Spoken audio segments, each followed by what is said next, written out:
December 25th, 1945.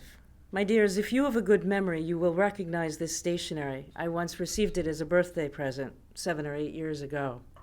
It so amused me to find it that I kept it to bring with me.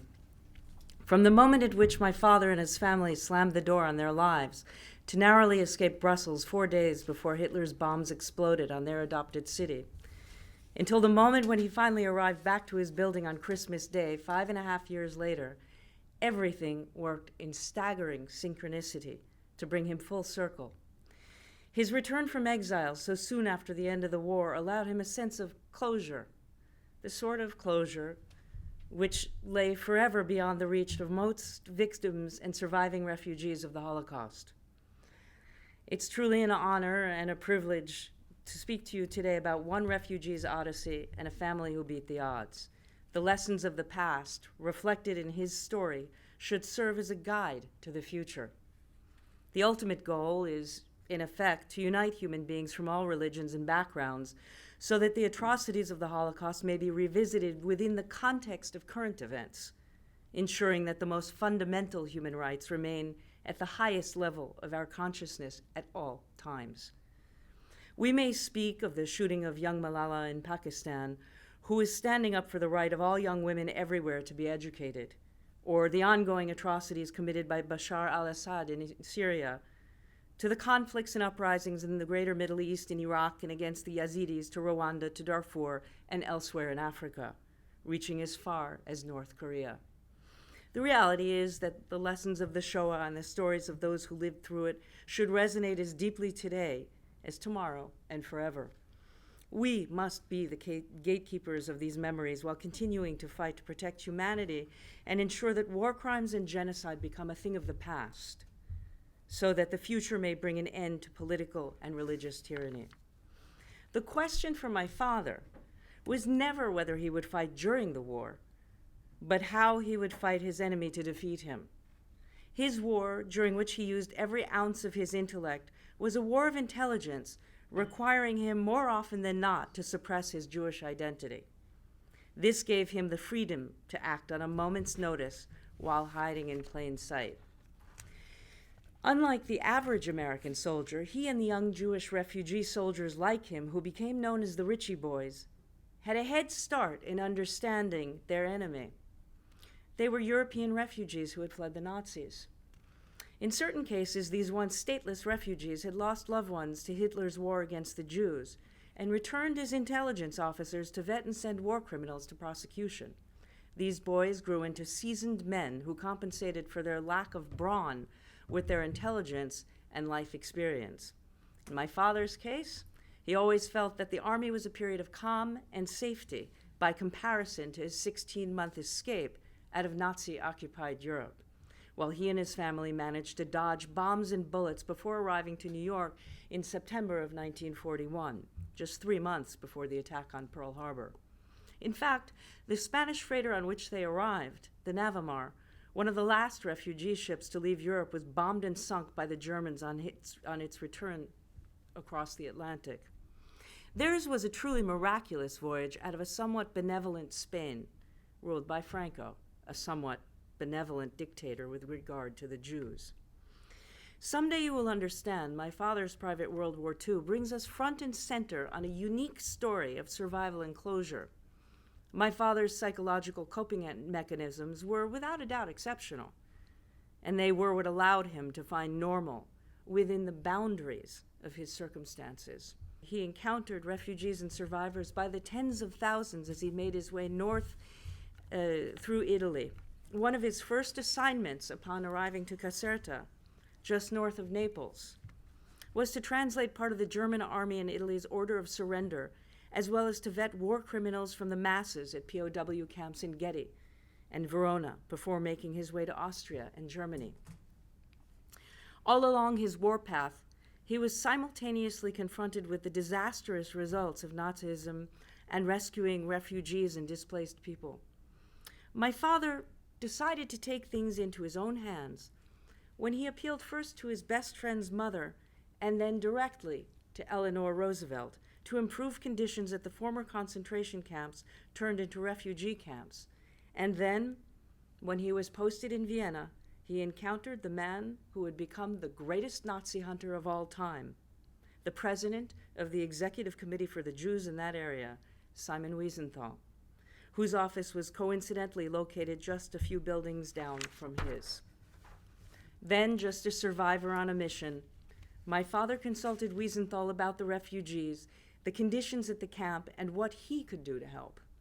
It was sometimes easy to forget that before the war, the survivors came from all walks of life.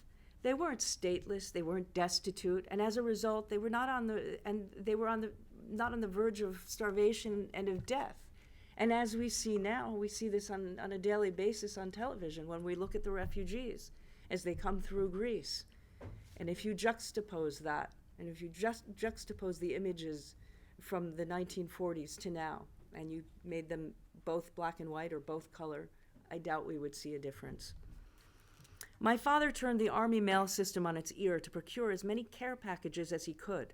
And as the winter of 1945 approached, an already unbearable situation was made worse by the oncoming privation of food, cold weather, and illness. His personal war effort raised well over 1,600 packages, which he personally delivered when he organized a Hanukkah party in Gmunden, Germany, during that first November after the war.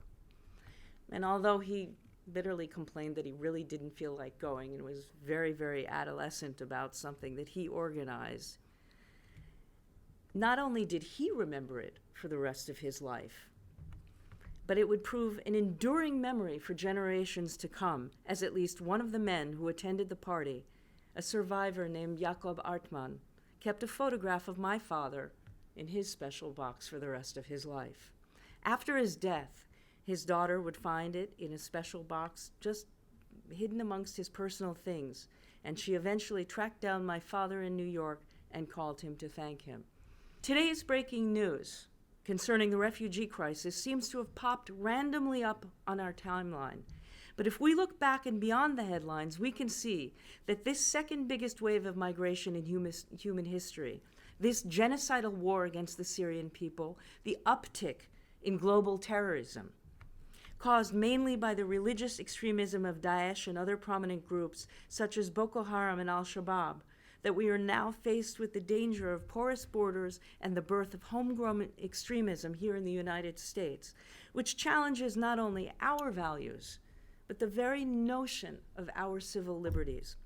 Islamic converts to extremism do not only pose a very serious threat to the EU, where the freedom to come and go within the Schengen area of the 26 participating European countries is at stake, but a very serious threat to our national security, to that of the African states, where attacks are becoming the norm rather than the exception, and to the Muslim majority states throughout Central and Southeast Asia. History, therefore, is an eternal cycle and is not at all random. In my opinion, the ultimate goal of the jihadi extremists is to indiscriminately attack all people all over the world, and includes moderate Muslims, Catholics, Jews, and any other religious group in their path. This relates, therefore, directly to Lemkin's definition of genocide, the roots of which are the words genos, Greek for family, tribe, or race, and sid, the Latin word for kill. Are we not all members of the family of man? This is genocide. And I don't care if it's 20 people here, 139 there. If you add that all up, in my personal opinion, this constitutes genocide. Some say that we are in the midst of a third jihad, a third world war, which according to them is a continuation of an ideal dating back to the birth of the Islamic Empire in the 7th century, the desire to force the world to live as a global caliphate under Sharia law, has its origins in this phenomenon and is being carried out by an army of young people, some of whom are barely out of their adolescence. Once again, we're caught in the vortex of history. Indeed, the fight against terrorism is not just a bunch of Daesh barbarians on a killing spree throughout Europe, but because they have spread across the continents, Battlefronts have blurred, and diplomacy issues dating back to the close of World War II have resulted in a political climate reminiscent of the Cold War, or the proxy war which is unfolding in Syria between Russia and Turkey. In fact, it goes back a century to the Sykes-Picot Agreement, a secret agreement between the United Kingdom of Great Britain and Ireland and the French Third Republic to protect against the ascent of the Russian Empire at the close of the Ottoman Empire. The agreement shaped the region by defining the Iraqi and Syrian borders. Many believe that these decisions are what led directly to the perennial conflict between Israel and the Palestinians. The Daesh strategy pits nation against nation in an increasingly xenophobic climate and would like to place the 1.6 billion mostly moderate faithful Muslims under their yoke. These Muslims comprise over 22% of the global population, and Daesh is trying to radicalize them through the use of their propaganda and by putting as much pressure on these moderate Muslims as possible in hopes that they will blacken a gray zone and further polarize Western nations by putting them further in jeopardy. The reality is that the jihadists are waging an all-out war against innocent people. This brings up the subject of the similarity between Daesh and the Nazis. These two criminal entities share a common objective: wipe out the Jews, wipe Israel off the map, and take every civil society hostage by galvanizing the Muslim extremist diaspora. To quote an article in the Washington Post written just days after the Paris attacks, the strategy is explicit. The Islamic State explained after the January attacks on Charlie Hebdo that such attacks compel the Crusaders to actively destroy the gray zone themselves. Muslims in the West will quickly find themselves between one of two choices. They either apostatize or they emigrate to the Islamic State and thereby escape persecution from the Crusader governments and citizens. The group calculates that a small number of attackers can profoundly shift the way that European society views its 44 million Muslim members, and as a result, the way the European Muslims view themselves. Through this provocation, it seeks to set conditions for an apocalyptic war with the West. So, propaganda and terror campaigns. This is where we begin to see a similarity between the Nazis' effort and the recruitment strategy of Daesh and their common conviction of superiority. The difference between the two is the development of technology in the information age and cyberspace.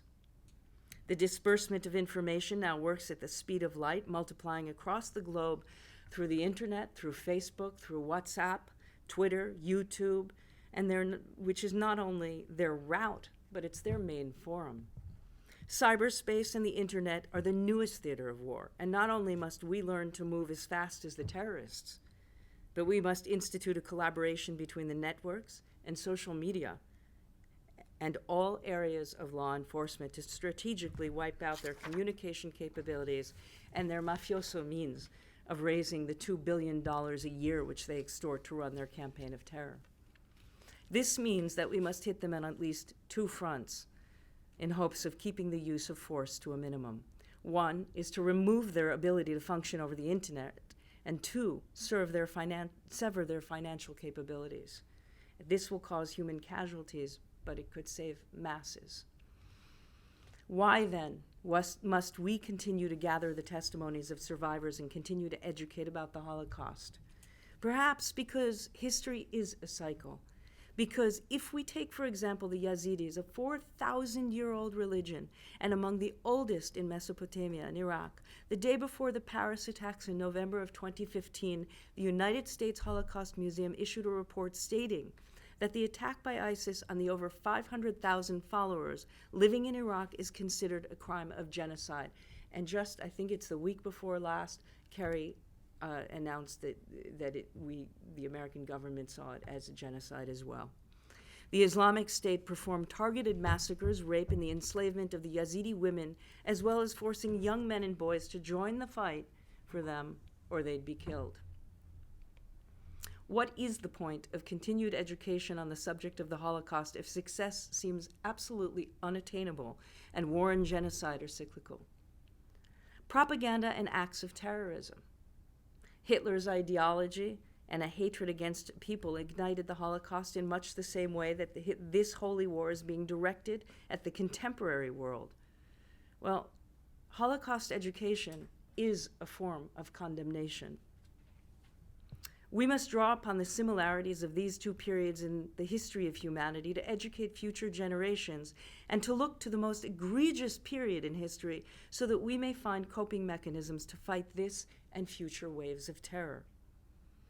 Most of the time, we're content to leave behind our family's history as we go about our busy and stressful lives in pursuit of a better life. We learn not to dwell on the past.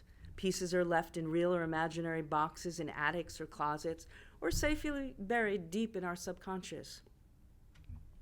Occasionally, the capriciousness of fate steps in to remind us of its importance and can lead us down a road of discovery. Memory is tenacious, and clues are left by intention or coincidence for us to discover in our own time.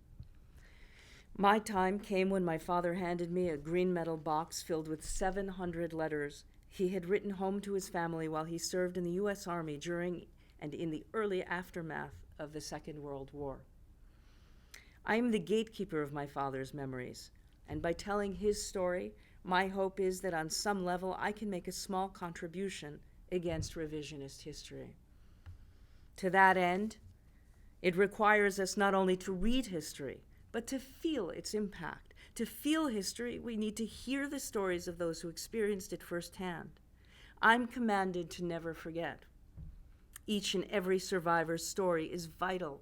It must be told, because for every story, there are Holocaust deniers, such as Iran's former president Ahmadinejad, a fervent denier who fed his propaganda to the masses under the guise of education. His replacement, Hassan Rouhani, is said to fall on the moderate side of denial. It's a small improvement, but as long as they and others have a voice and the freedom to express themselves, it's imperative that every story become part of the shield against anti-Semitism, and to that end, a shield against genocide, no matter who the intended victims are. As the quantity of Holocaust survivors who can tell their stories firsthand diminish daily, the onus is on us, on the children, on their grandchildren, to tell it for them as accurately as possible and work toward ending current crimes against humanity, no matter where they occur or pose a threat to the fate of man. Ours is one more account to put a nail in the coffin of every denier who questions the veracity of the Holocaust. Politics and laws do not seem to prevent crimes against humanity, but perhaps through the lens of survivors and their descendants, we may serve as a lens through which to see history. My father's letters sent me on a journey through his unspoken past, on an odyssey where the true heroes were those my father encountered on the long road from exile to return, who numbered in the tens of thousands of survivors and the millions who perished.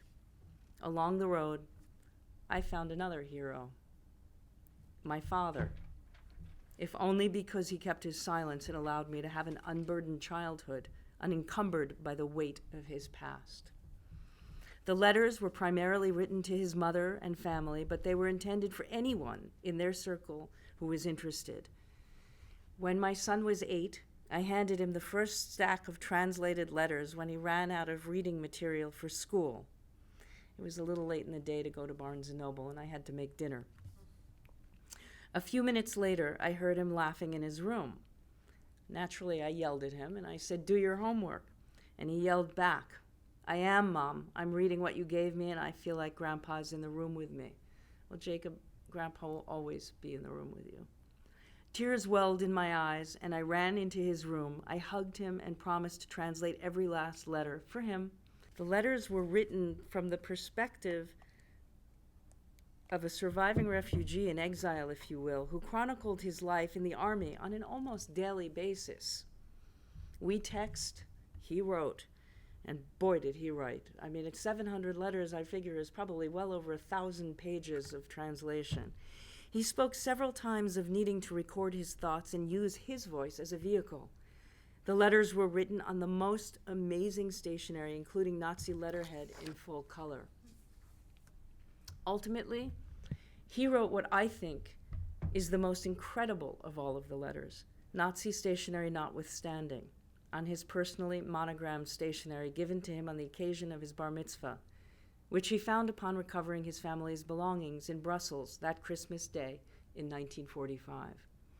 I find it tremendously moving because it gives a precise accounting of every item he found and what exactly he was going to do to ensure their safe return to their rightful owners.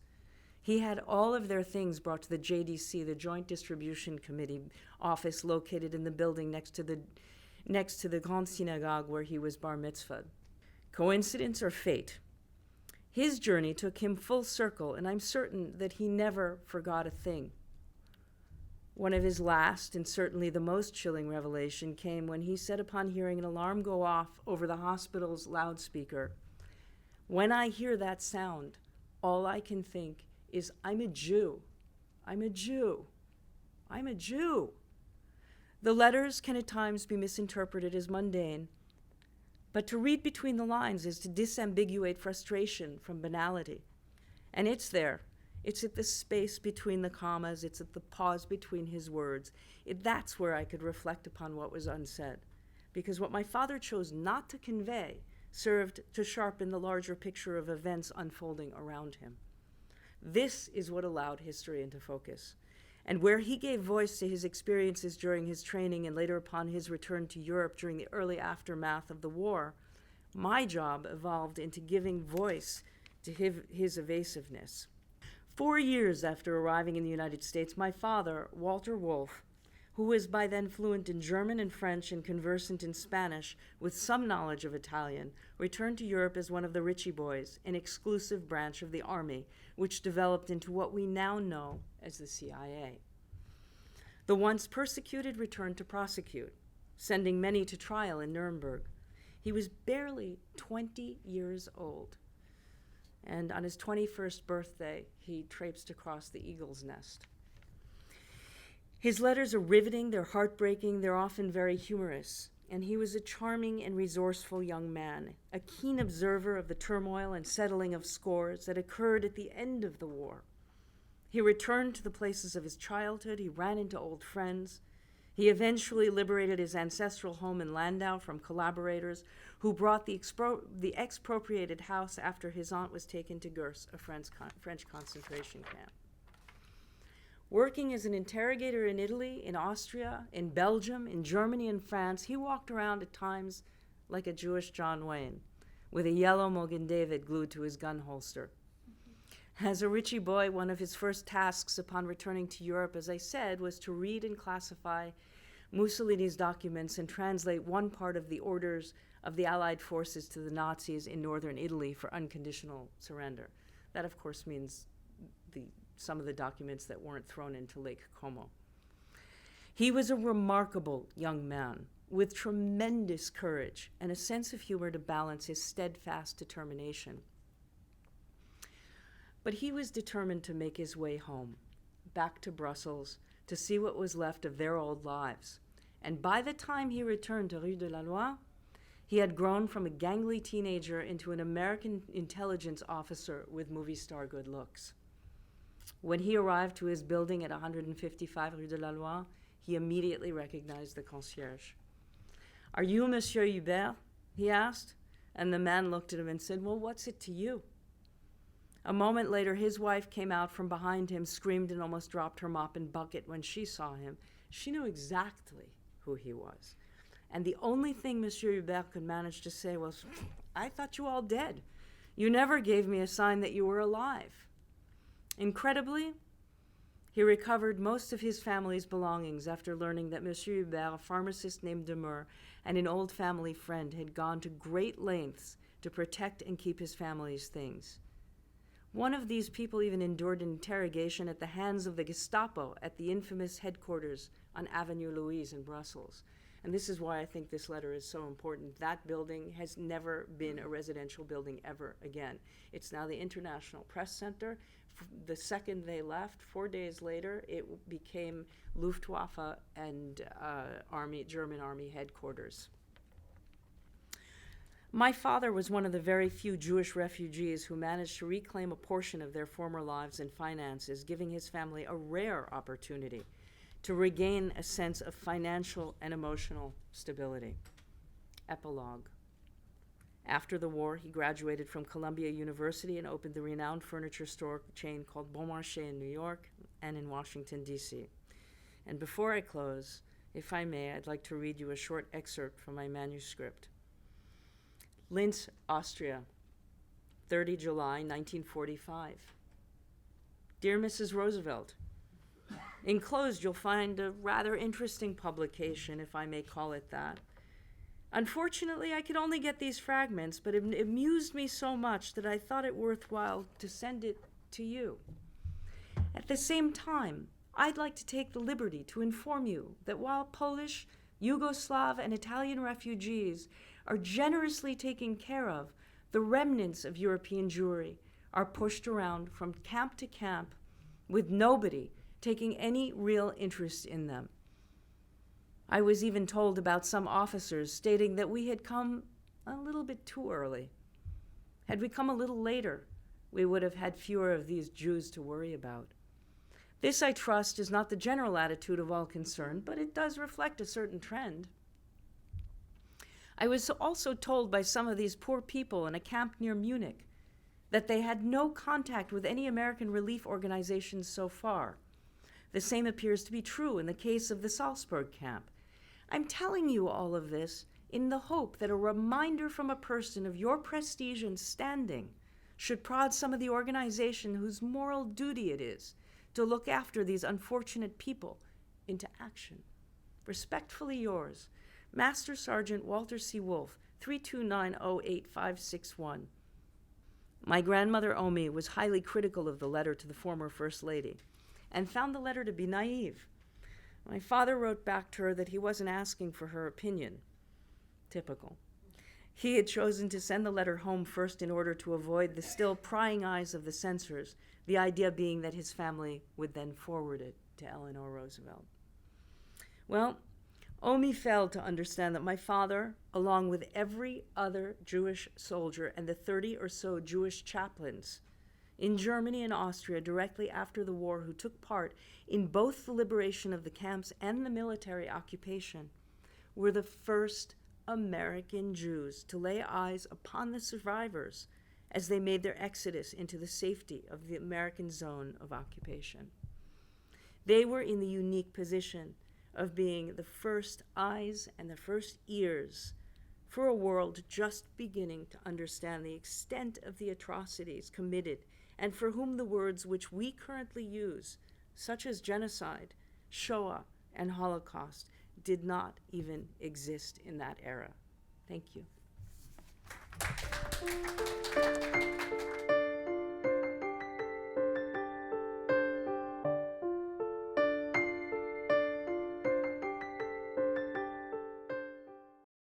We would be pleased to send a complimentary DVD of this program to anyone who wishes to support JBS, the Jewish Broadcasting Service, with a tax-deductible gift of $36, WWII or more, to the nonprofit organization Jewish Education in Media.